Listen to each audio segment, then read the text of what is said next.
Welcome back to the channel, guys. Today we're covering the Elfin Forest Loop. This is the second trail I've covered here. I've done the Lake Hodges Overlook Trail, which is about 7 miles. I'll leave that at the end of this if you want to check that out. The way up trail is the overlap between these two trails. As always, we'll jump into the details, and then I'll tell you how to get here and then things you should know about the trail. Elfin Forest Loop is a 4.7 mile moderately traffic loop trail located near Escondido that features a lake and is rated as moderate. The trail is primarily used for hiking, walking, running. Dogs are able to use this trail. Kid-friendly, yes. Dog-friendly, yes. Be on the lookout for bicycles. Mountain bikes in the area are definitely there. Good trail for kids, some shade.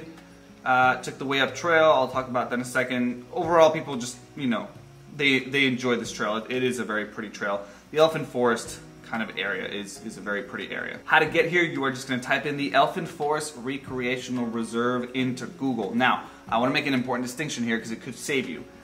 We went early, about 35 minutes after the parking area of this had opened, and it was already packed. So you have a few different options. I would recommend that you go in here and you try to find parking. If you can't do that, on Harmony Grove Road, a little bit east of that, there's additional parking. Actually, you can see that right here. There's a sign here, and there's additional parking spaces there.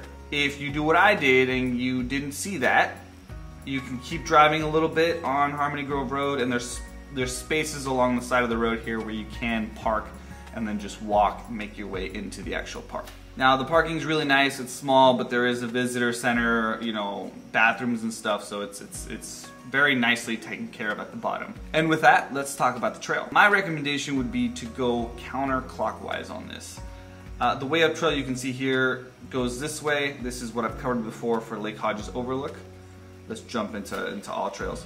So this first part here is the prettiest part of the hike. Aside from kind of the reservoir and the actual lake, being near the river, there's some really pretty things to check out here. Now, if you go west to the left first, this part is relatively flat. There's some nice rocks. It's open, very easy. You do enter different reserves, which it doesn't matter, but it's interesting to see.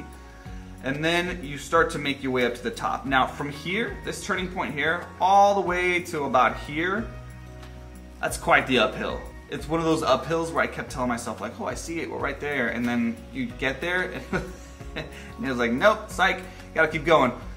This trail wasn't terribly bad, but something to keep in mind here that it's flat, relatively flat, and then from here it turns.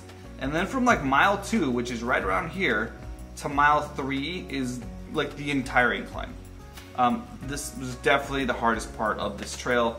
The way up trail here on the east side, it looks bad, but there's so many switchbacks that I think going up on this side is significantly easier. So if you want to challenge yourself, west, pretty views, want to make it a little bit easier, take the switchbacks on the east side of it here.